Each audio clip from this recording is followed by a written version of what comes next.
நாடுகளுக்கான வரி விதிப்பை இவ்வாறு அவர்கள் வேறு விதமாக மேற்கொள்ளலாமா அல்லது முதல் விதிக்கப்பட்ட வரி உச்ச நீதிமன்றத்தால் அந்த சரத்து 301 கீழ் நிறுத்தப்பட்ட வரி என்பதை எவ்வாறு மீளக் கொண்டு வருவது அல்லது குறைப்பது என்பது போன்ற விவகாரங்களை ஆராய்வதற்காக இதில் உள்ள விடயம் என்னவென்றால் இந்த நாடுகளில் சீனா சேர்க்கப்பட்டிருக்கின்றது, ஐரோப்பிய நாடுகள் அனைத்தும் சேர்க்கப்பட்டிருக்கின்றன, இந்தியா சேர்க்கப்பட்டிருக்கின்றது, சவுத் கொரியா சேர்க்கப்பட்டிருக்கின்றது, ஜப்பான் சேர்க்கப்பட்டிருக்கின்றது. இவ்வாறான நாடுகளுக்கு விதிக்கப்படுகின்ற இந்த வரி தொடர்பான விவகாரத்தை இவர்கள் ஆராய்வு செய்து அதன் மூலம் ஒரு புதிய வரி விதிப்புக்கு செல்வதற்கான நிலைமையை கொண்டு வருவதற்காக முயன்றாலும் இந்த கனடா மீது ஏன் மெக்சிகோ கூட உள்ளடக்கப்பட்டிருக்கிறது. எனவே மெக்சிகோ கூட உள்ளடக்கப்பட்டுள்ளதால் கனடா ஏன் உள்ளடக்கப்படவில்லை என்கின்ற கேள்வி பலரிடம் இருக்கின்றது.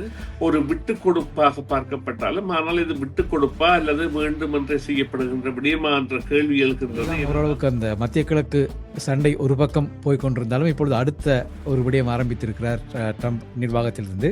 ஏற்கனவே அவருடைய அந்த வரி விதிப்புக்கு உச்சநீதிமன்றம் தடை விதித்திருந்த நிலையிலே தற்பொழுது அதற்கு மேலாக அவர் ஒரு புதிய வரியை உருவாக்கியிருந்தார். இப்பொழுது அந்த வரி மீதான அந்த வரி விதிக்கப்பட்ட நாடுகள் மீதான ஒரு விசாரணையை ஆரம்பித்திருக்கிறார்கள். ஏறக்குறைய பல நாடுகள் மீதான விசாரணையை ஆரம்பித்திருக்கிறார்கள். முதல் 16 வருடத்திற்கு இந்த ஒப்பந்தம் இருந்தது. இன்னும் ஒரு 16 வருடத்திற்கு இது மீள புதுப்பிக்கப்பட்டு தங்களுக்குரிய அந்த ரோ மெட்டீரியல் எனப்படுகின்ற மூலப்பொருட்களும் மற்றும் ஏனைய பிற பொருட்களும் உதிரி பாகங்களும் கனடாவில் இருந்தும் அமெரிக்காவிலும் இருந்து வந்தால் அவர்களுடைய பொருளாதாரம் என்பது ஒரு தங்கு நிலைக்கு செல்லாது என்றால் அது சம்பந்தமான தொழிற்சாலைகள் தான் அவர்கள் இந்த 3 நாடுகளையும் ஆரோக்கியமாக வைத்திருக்கின்றன. இப்பொழுது இவ்வாறு பிரித்து ஒப்பந்தங்கள் செய்யப்படுகின்ற பொழுது அந்த தொழிற்சாலைகளின் பங்கு என்பது குறையக்கூடிய சாத்தியக்கூறுகள் என்று. எனவேதான் அவ்வாறான ஒரு நிலைமை அவர்கள் எதிர்பார்க்கின்றார்கள். அதே நிலைமைதான் கனடாவுக்கும் வரும். பிரித்தாழ்வதை அமெரிக்கா கையாள முயற்சிக்கிறது என்பதில் எந்தவித சந்தேகமும் இல்லை.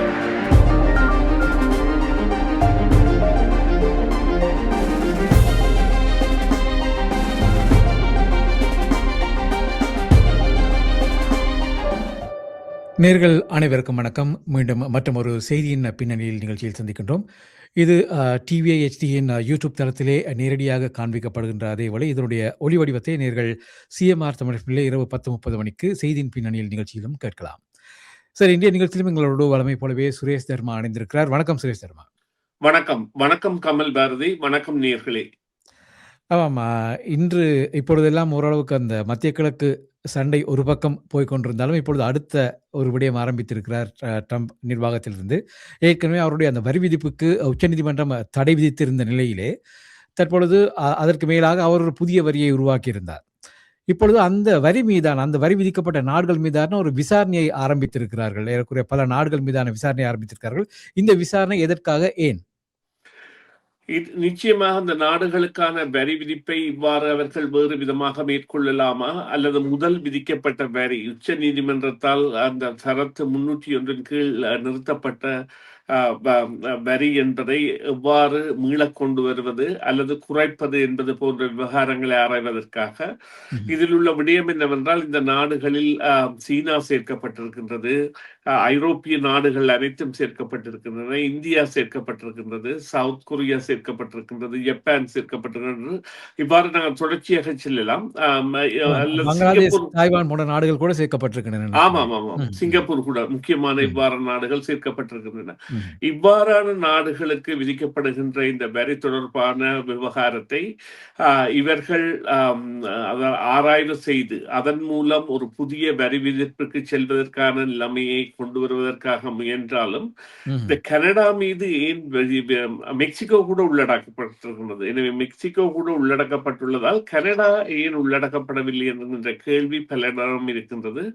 சில வேளைகளில் கனடா இந்த மெக்சிகோ இந்த குஸ்மா என்கின்ற ஒப்பந்தத்தால் வருவதால் அதற்கு விதிக்கப்படவில்லை என்று கருத்தியல் இருந்தாலும் அதனை விடவும் இந்த பல விவகாரங்களில் கனடாவும் அமெரிக்காவும் ஒன்று சேர்ந்து செயற்படுகின்ற துறைகள் என்று இருக்கின்றன. குறிப்பாக பார்ப்போமானால் வாகன தயாரிப்பு, மற்றும் இந்த சக்தித்துறை சக்தித்துறை என்று நாங்கள் கூறுகின்ற பொழுது எரிபொருள் மற்றும் இயற்கை வாயு மற்றும் மின்சாரம். அமெரிக்காவின் பல மாகாணங்களுக்கு கனடா தான் மின்சாரத்தை வழங்கி வருகின்றது. ம்ஹ்ம்.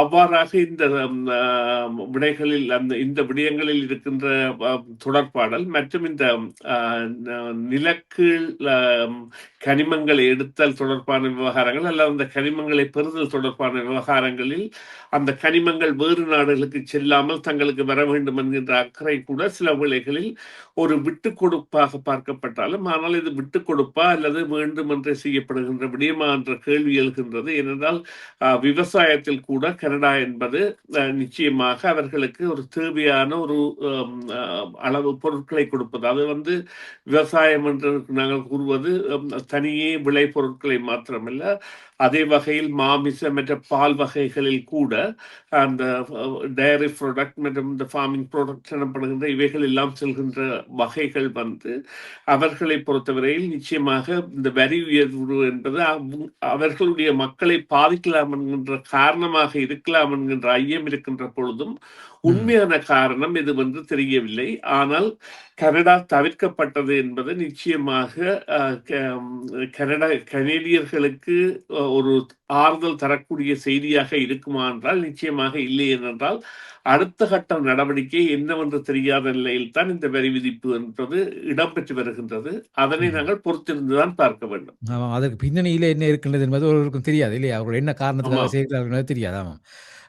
அது சரி. அதே வழியிலே இப்பொழுது இந்த வரி விதிப்பு விசாரணை பல இடங்கள், பல நாடுகள் விதமாக நடைபெற்றாலும் கூட, இதிலே மெக்சிகோவையும், கனடாவையும் தனித்தனியாக பிரித்து வைத்து பார்க்கின்ற ஒரு விடயம் இருக்கிறது.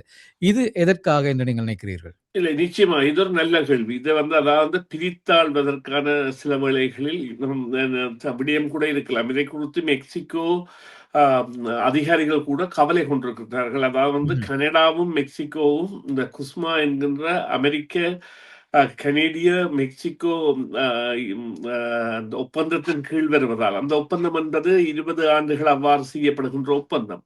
அவ்வாறு செய்யப்படுகின்ற ஒப்பந்தத்தின் காலத்தை குறைக்கின்ற வகையில் தான் இவர்கள் செயற்படுகிறார்கள் என்று நினைத்த பொழுது, இல்லை இவ்வாறான ஒரு மாறுதல் வழிக்கு செல்கின்றார்களா என்கின்ற ஐயம் அவர்களை வந்திருக்கின்றது.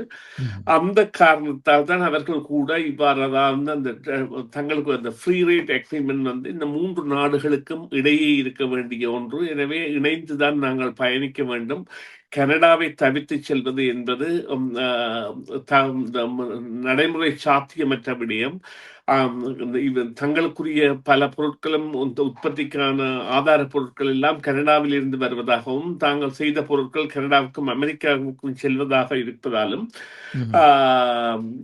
கனடா என்பது அடிப்படை இந்த ஒப்பந்தத்தின் அடிப்படை நாடு என்கின்ற ஒரு கருத்தியலை மெக்சிகோ சொல்லி இருக்கின்றது. இது நீங்கள் கேட்ட கேள்விக்கான விடையாக வருகின்றது.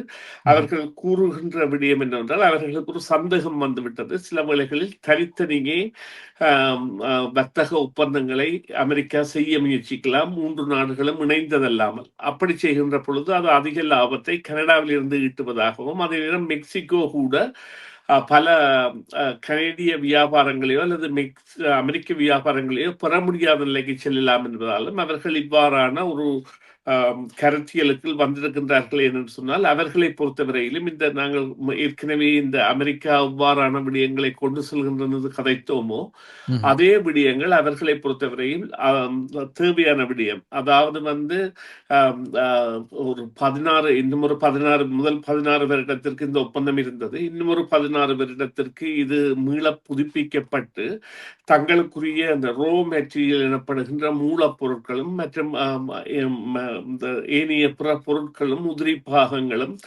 கனடாவில் இருந்தும் அமெரிக்காவிலும் இருந்து வந்தால் அவர்களுடைய பொருளாதாரம் என்பது ஒரு தங்கு நிலைக்கு செல்லாது என்றால், அது சம்பந்தமான தொழிற்சாலைகள் தான் அவர்கள் இந்த 3 நாடுகளையும் ஆரோக்கியமாக வைத்திருக்கின்றன. இப்பொழுது இவ்வாறு பிரித்து ஒப்பந்தங்கள் செய்யப்படுகின்ற பொழுது அந்த தொழிற்சாலைகளின் பங்கு என்பது குறையக்கூடிய சாத்தியக்கூறுகள் உண்டு. எனவேதான் அவ்வாறான ஒரு நிலைமை அவர்கள் எதிர்பார்க்கின்றார்கள். அதே நிலைமைதான் கனடாவுக்கும் வரும். பிரித்தாள்வதை அமெரிக்கா கையாள முயற்சிக்கிறது என்பதில் எந்தவித சந்தேகமும் இல்லை. நாங்கள் கடந்த வாரம் கூட கதைத்தது விடயத்தை போல இந்த எல்லாவற்றையுமே பிரித்து பார்ப்பதிலே அவர்கள் தங்களுடைய தனித்தனியான ஒரு விடயத்தை கையாண்டு கொண்டிருக்கிறார்கள். ஆமா. ஆமாம். சரி. நன்றி சுரேஷ் தர்மா. நிகழ்ச்சியில் இணைந்து கொண்டு மிக விரிவான பல தகவல்களை வழங்கியிருக்கிறீர்கள். மீண்டும் மற்றொரு செய்தியின் பின்னணியில் நிகழ்ச்சியில சந்திக்கலாம். அதுவரை நன்றி. வணக்கம். நன்றி கமல் பாரதி. நன்றி நேயர்களே. மீண்டும் சந்திப்போம். டிவிஐ யூடியூப் சேனலில் இணைந்திருக்கும் நேர்கள் அனைவருக்கும் எமது நன்றி. எமது காணொளி தொகுப்புகளை தொடர்ந்து நீங்கள் பார்வையிடுவதற்கு கீழிருக்கின்ற பெல் பட்டனை அழுத்துவதனூடாக நோட்டிபிகேஷனில் பல காணொளி தொகுப்புகள் உடனுக்குடன் உங்களை வந்து சேரும். அருகில் இருக்கின்ற முக்கிய காணொளி தொகுப்புகளையும் பார்வையிட தவறாதீர்கள்.